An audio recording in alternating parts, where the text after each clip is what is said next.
A kú déédé àsìkò yìí. Kókó inú ìwé ìròyìn la mú wá fún yín láti inú àwọn ìwé ìròyìn ilé wa.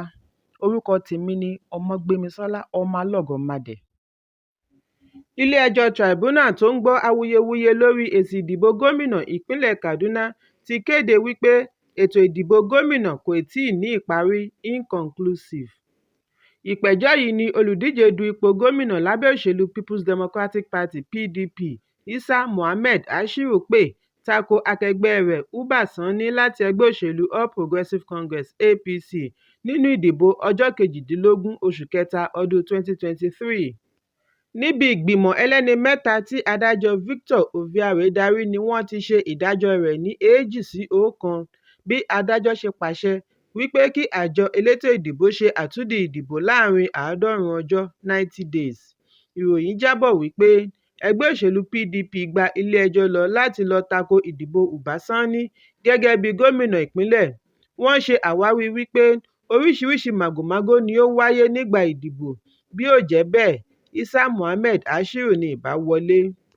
Tribunal dájọ́ wípé kí àjọ elétò ìdìbò ṣe àgbékalẹ̀ ètò ìdìbò ní wọ́ọ̀dù 7, ìjọba ìbílẹ̀ 24 ibùdó ìdìbò polling units tí ó ní àwọn 16,300 àwọn tí ó ti fi orúkọ sílẹ̀.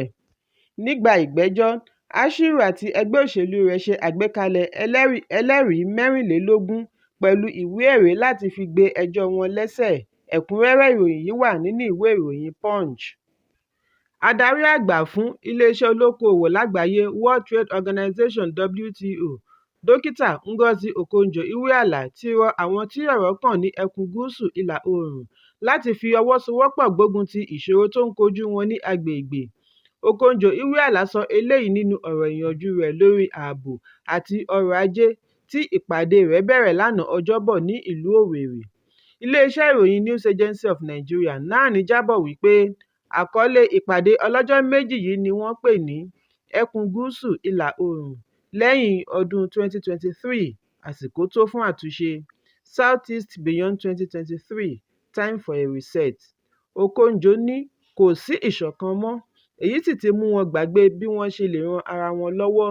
Ó ní bí ìṣòro bá jẹ́ àwa tìkálára wa, ó túmọ̀ sí wípé ojútùú wà lọ́wọ́ wa.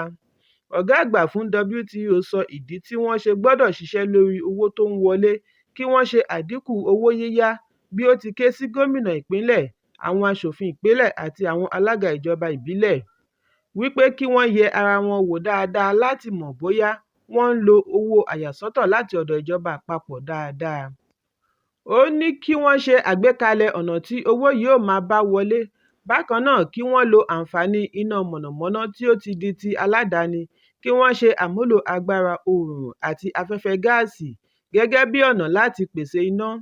Iweala dá lábàá kí wọ́n wo ohun tó ń ṣe ìdènà fún àwọn olókoòwò ilẹ̀ yìí àti òkè òkun, kí wọ́n sì gbé ìgbésẹ̀.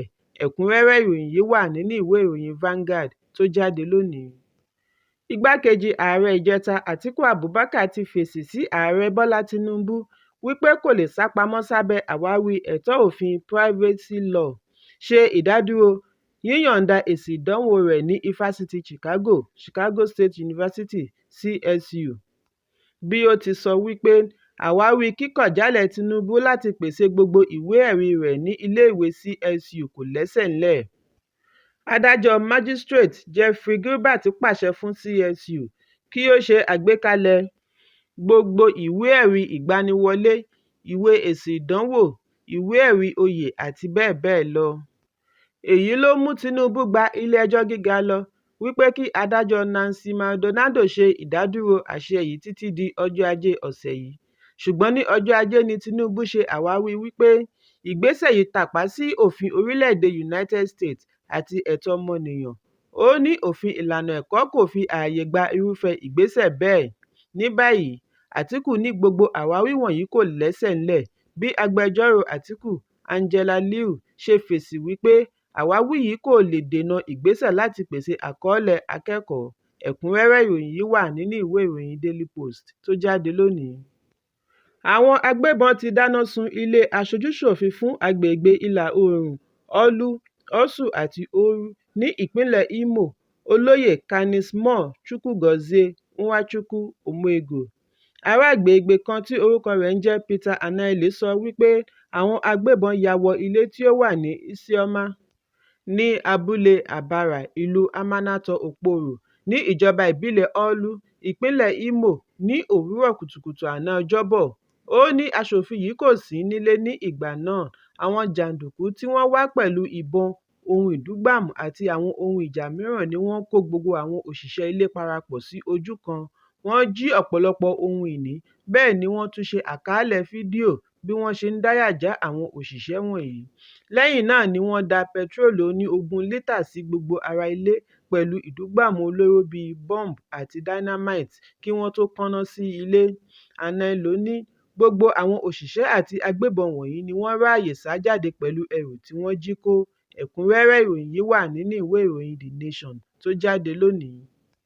Arákùnrin kan tí wọ́n pe orúkọ rẹ̀ ní Ifeanyi Ezenwankwo láti agbègbè Nanka ní ìjọba ìbílẹ̀ Àríwá Orumba ní ìpínlẹ̀ Anambra ni ó ti wà ní àhámọ́ ọlọ́pàá báyìí látàrí wípé ó dá àpá sí ìyàwó rẹ̀ Ekwatosi lára. Bákan náà ni ó sin ọmọ ìkókó sínú kòtò tí kò gbẹ́ jìnnà.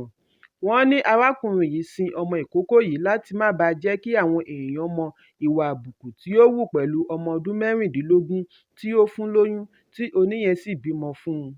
Ìyàwó rẹ̀ Ekwatosi sọ wípé ó dá àpá sí òun lára látàrí wípé òun kébòsí nígbà tí ó padà délé láti rí ọkọ rẹ̀ níbi tí ó ti ń sin ọmọ ìkókó. Amúgbálẹ́gbẹ̀ẹ́ kọmíṣánná fún àwọn obìnrin Ife Obinabo Chidinma Ikeanyanwu ni ó ṣe àfihàn yìí lánàá fún àwọn akọ̀ròyìn. Ikeanyanwu ní lójú ẹsẹ̀ tí wọ́n ṣe ìtanilólobó ni wọ́n fi ọwọ́ ṣìkún òfin mú ọ̀gbẹ́ni afẹ̀sùnkàn. Àtẹ̀jáde náà kà wípé wọ́n gba Ekwatosi Ezenwankwo kalẹ̀ lọ́wọ́ ọkọ rẹ̀ tí wọ́n pè ní ẹlẹ́bọ-lóògùn látàrí wípé ó kọ̀ láti lọ́wọ́ nínú ìwà láabi rẹ̀.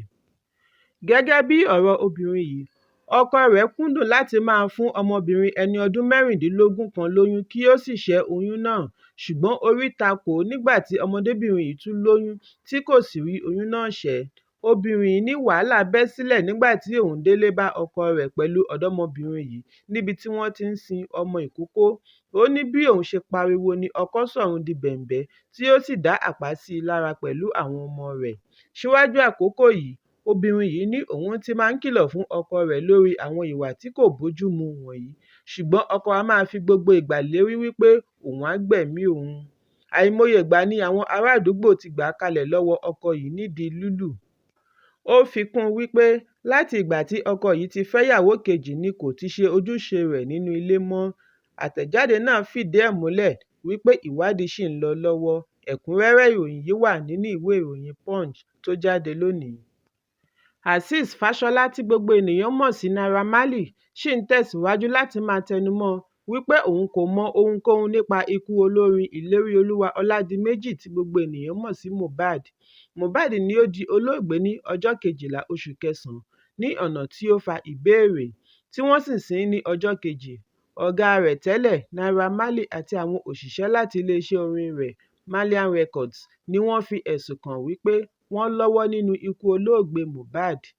Lára wọn ni Sam Larry, ṣùgbọ́n lórí ẹ̀rọ abánidọ́rẹ̀ẹ́ Instagram ni Naira Marley ti kọ wípé òun kò lọ́wọ́ nínú ikú Mohbad bí ó ṣe ṣàlàyé ara rẹ̀ nínú àfihàn fídíò òun pẹ̀lú amúgbálẹ́gbẹ̀ẹ́ ààrẹ àtijọ́ Rena Omokri.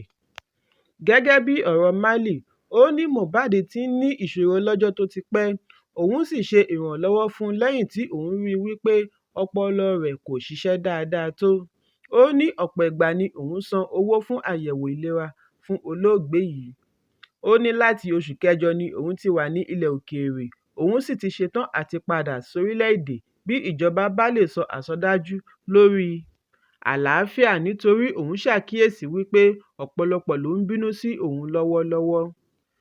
Nínú fídíò tí wọ́n ṣe àfihàn rẹ̀ lórí ẹ̀rọ abánidọ́rẹ̀ẹ́ Omokri ni a gbọ́ bí Marley ṣe ń bá Mohbad sọ̀rọ̀ ní èdè Yorùbá. Níbẹ̀ ni Marley ti ń béèrè lọ́wọ́ Mohbad wípé kí ló dé tó fẹ́ para rẹ lẹ́yìn tó ti ṣe àfihàn fídíò wípé bí o bá kú Naira Marley ni ó pa ẹ́. nígbà tí Mohbad ń fèsì ó ní òun kò lè ṣàlàyé kankan báyìí ṣùgbọ́n ẹ má bínú. Oríṣiríṣiì èsì ni àwọn ará orí ẹ̀rọ abánidọ́rẹ̀ẹ́ ti sọ lórí ọ̀rọ̀ yìí. Lára àwọn tí ó fèsì ni ìlúmọ̀ọ́ká òṣèré ilẹ̀ Nàìjíríà Ìyábọ̀ Òjó. Nínú ọ̀rọ̀ rẹ̀, ó ní afurasí ni gbogbo ènìyàn títí di ìgbà tí ilé-ẹjọ́ bá dá ẹjọ́. Ṣùgbọ́n ikọ̀ ọlọ́pàá ìpínlẹ̀ Èkó ti fi ọwọ́ ṣìkún òfin mú Balógun Elétù tí gbogbo ènìyàn mọ̀ sí Sam Larry lórí ikú Mohbad. Agbẹnusọ ọlọ́pàá ìpínlẹ̀ Benjamin Hundeyin fìdí ẹ̀ múlẹ̀ lórí ẹ̀rọ abánidọ́rẹ̀ẹ́ X lálẹ́ àná Ọjọ́bọ̀. Ìròyìn jábọ̀ wípé ní kété tí Sam Larry ń balẹ̀ gààjẹ̀ sí pápákọ̀ òfurufú láti orílẹ̀-èdè Nairobi ni wọ́n mú un. Ẹ̀kúnrẹ́rẹ́ ìròyìn yìí wà nínú ìwé ìròyìn Vanguard tó jáde lónìí. Kókó inú ìwé ìròyìn àsìkò yìí kò ní jù báyìí lọ. Ẹ pàdé mi ní ìrọ̀lẹ́ fún àkọ́tun.